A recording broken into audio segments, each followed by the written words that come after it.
Assalamualaikum warahmatullahi wabarakatuh. Bismillahirrahmanirrahim. Alhamdulillahirabbil alamin. Wassalatu wassalamu ala asyrafil anbiya'i wal mursalin wa ala alihi wa sahbihi ajma'in. Amma ba'd. Pertama-tama marilah kita panjatkan puji syukur kehadirat Allah Subhanahu wa taala yang telah melimpahkan nikmat pada kita, terutama nikmat iman dan nikmat Islam, dan juga nikmat selawat serta salam kami curahkan pula pada junjungan kita Nabi besar Muhammad sallallahu alaihi wasallam beserta keluarganya dan para sahabat. Para mustami'in sekalian, saya di sini Kang Ahmad Nasir bin K. Hasan Mustafa bin K. Abdul Ghani bin K. Ali Wanata, cuma berdomisili di Buntet Pesantren.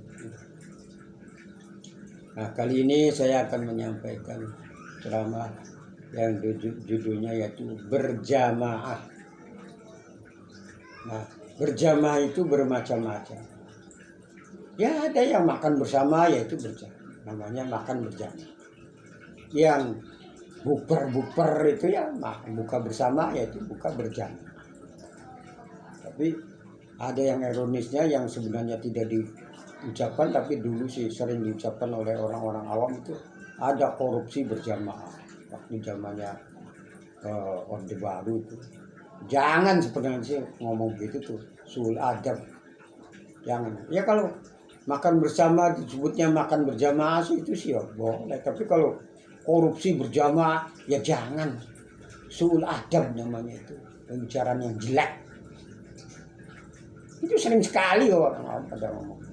Sekarang ada korupsi berjamaah. Itu zaman Orde Baru. Ya alhamdulillah sekarang sudah tidak ada. Tapi ya jangan sekali-kali ngomong begitu tuh, jangan. Itu bahasa yang terlalu kasar dan suul adab, bahkan berdosa. Jangan. Orang ngomongin orang yang iya tuh, itu kan ghibah, lah dosa. Jadi walaupun iya ya janganlah, jangan mengatakan begitu. Nah ini di sini saya akan menyampaikannya berjamaah sholat. Berjamaah sholat itu ya diantaranya sholat fardu berjamaah. Ada sholat sunnah-sunnah yang berjamaah, ada sholat selain sholat fardu ya sholat 5 waktu, selain sholat 5 waktu ya ada yang harus berjamaah, yaitu diantaranya sholat Jumat itu harus berjamaah, dan ada lagi sholat taraweh, bahkan ada yang lain-lainnya boleh berjamaah tapi tidak. Yang namanya sholat berjamaah itu menurut Imam Syafi'i itu mendapat pahala tingkat lipatnya 27 derajat. Kalau di rumah sendirian itu 1. Tapi memang waktunya, jamnya beda loh. Kalau sendirian di rumah itu ada yang penceramah mengatakan sholat sendirian paling 5 menit. Oh bukan, 20 menit. Kok 20 menit ya? Karena kalau orang sholat itu kan mau ke tempat wudhu dulu, cebok dulu, walaupun tidak mandi, salin apa itu sampai sholat, sampai wiridan ala qadar itu 20 menit minimal. Nah kalau berjamaah minimalnya setengah jam, bahkan lebih, makanya dilipatkan.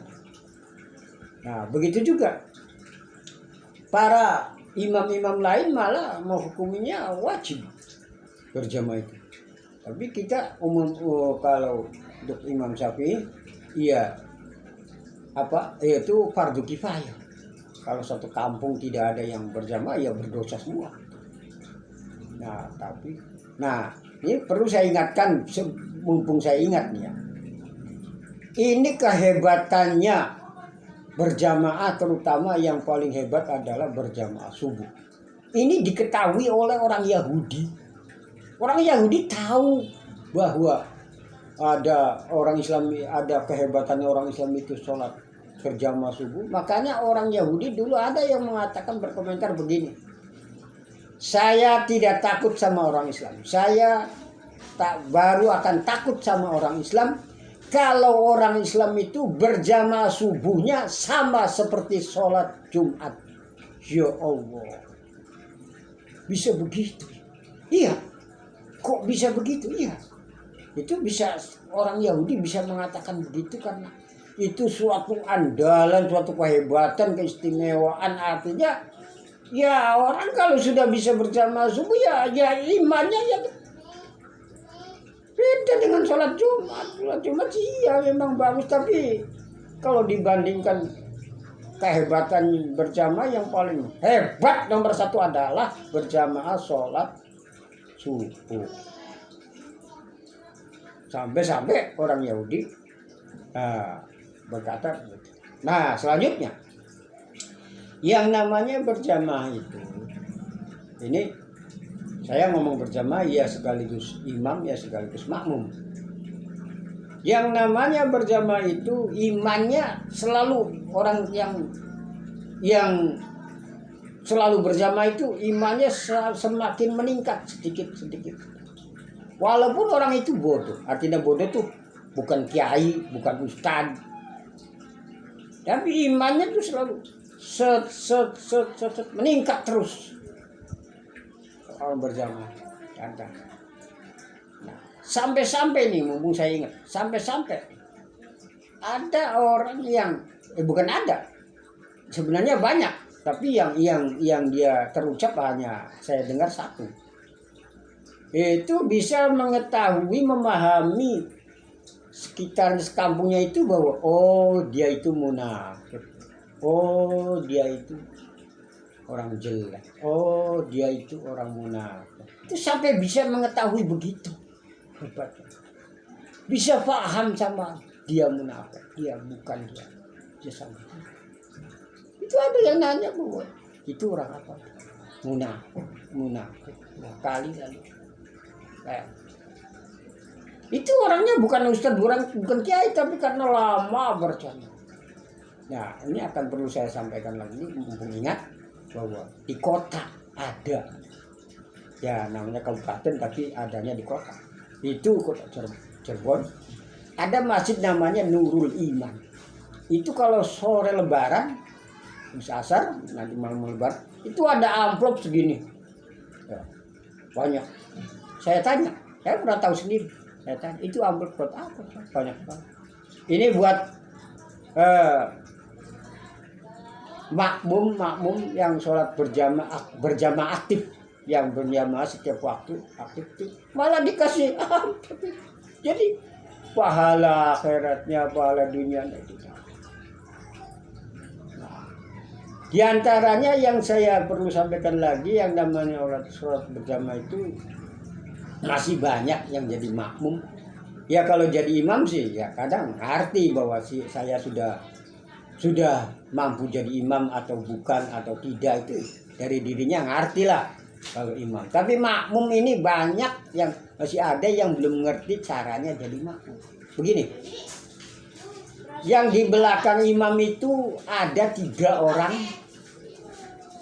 Itu 3 orang itu dia harus siap apabila imam itu batal, mampu menggantikan.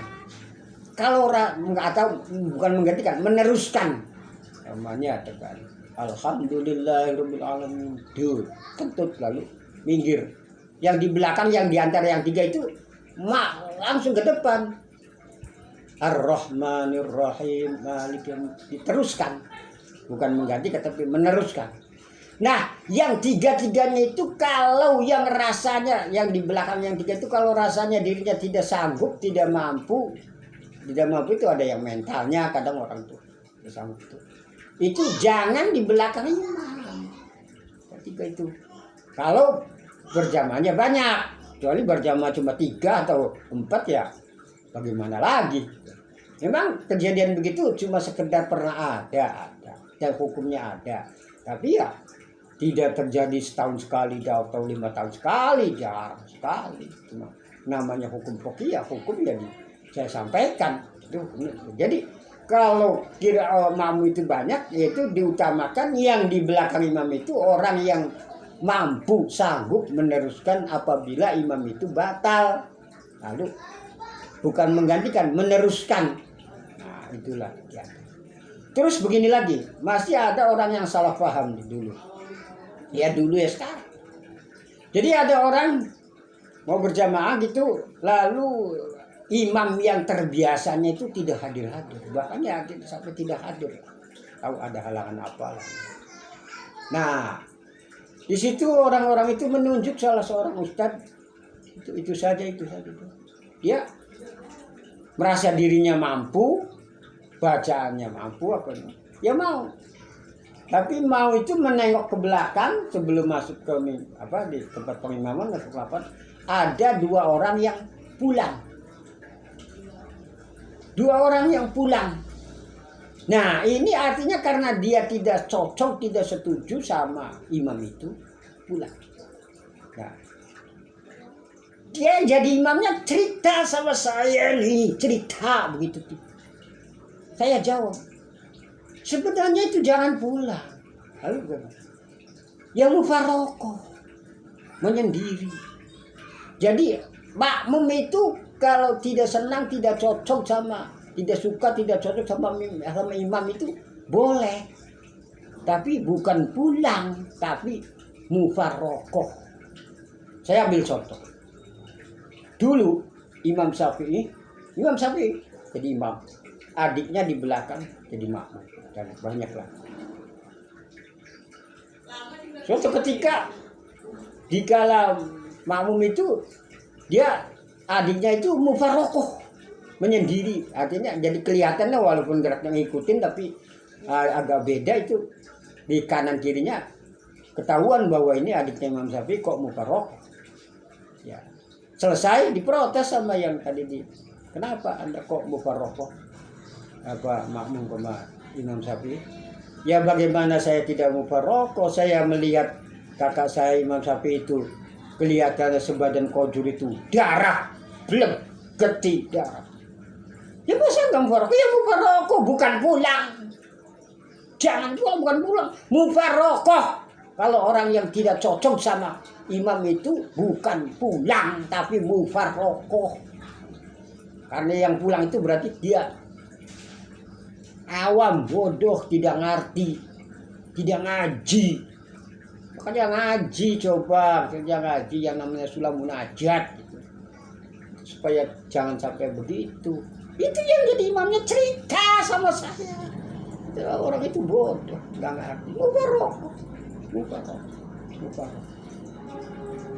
Jangan. Nah, diantaranya yaitu kehebatannya orang berjamaah itu ya diantaranya itu ya banyak sekali keutamaan kehebatannya. Diantaranya bisa melihat atau memahami, oh dia munafik, oh dia itu orang munafik, itu bisa memahami begitu. Nah, jadi yang namanya berjamaah di luar Imam Syafi'i malah imam yang lain-lain malah mewajibkan. Makanya orang yang itu dakwah melalui yang berpakaian berkostumnya seperti haji itu dia mengajak berjamaah. Dan bagi orang yang sudah bisa mewajibkan diri untuk berjamaah itu hebat sekali dan dia Islamnya itu fisil mikafah. Makanya orang India itu pada yang namanya khuruj yaitu mendatangin door to door orang mengajak berjamaah karena pokoknya ibadah adalah berjamaah. Kalau bisa berjamaah bisa mengikiskan segala yang biasa disebut para penceramah inna sholata tanha 'anil fahsya'i wal munkar. Ya bukan sholat sendirian di rumah, bukan. Karena pernah ada orang yang nanya sama penceramah Cirebon, saya berjamaahnya di rumah dengan istri saya, gimana? Dia jawabnya apa? Bukan boleh, bukan tidak boleh. Dia jawabnya itu, bakar saja masjidnya. Kok bisa begitu? Jawabnya.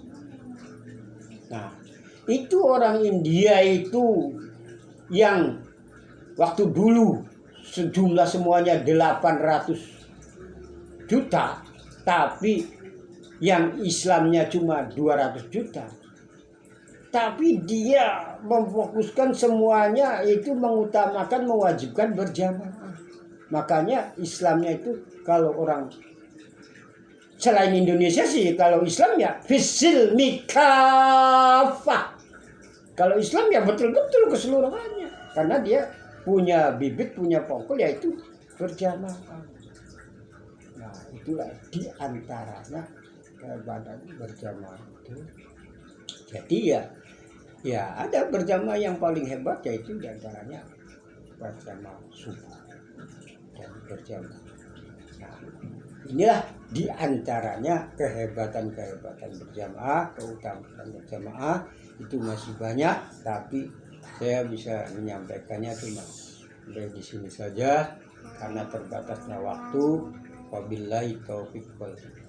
Assalamualaikum warahmatullahi wabarakatuh.